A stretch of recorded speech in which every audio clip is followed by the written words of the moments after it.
Jack grabbed an armload of cash from the room and headed to the window, tossing it all outside. Within seconds, the bills floating in the air turned to ash. To test his suspicion, Jack took a valuable painting to the doorway, placing it half inside and half outside the room. The next second, the exposed portion of the painting visibly crumbled to dust. This wishing room possessed incredible power, but it came with a curse. Everything gained through wishes could only be enjoyed inside the house. Devastated by this revelation, Jack wanted to understand how this room actually worked. He discovered masses of wires hidden behind every wall and floorboard. Eventually, he found blueprints of the entire room on one wall, though the scratch marks seemed to be concealing something. Just then, his wife headed for the door with their baby in her arms. He tried to stop her but couldn't explain why.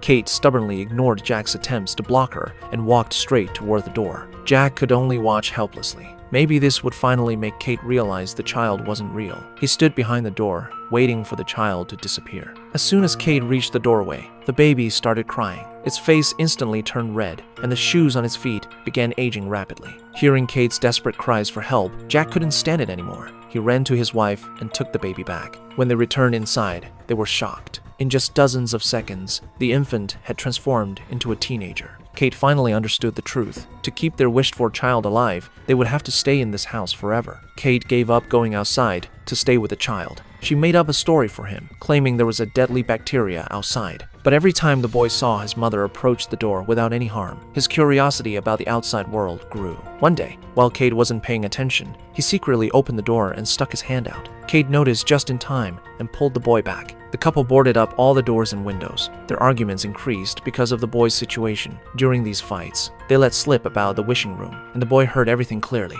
That night, while his parents slept, he snuck into the wishing room and made a wish. When Jack woke up, he discovered the boy was gone.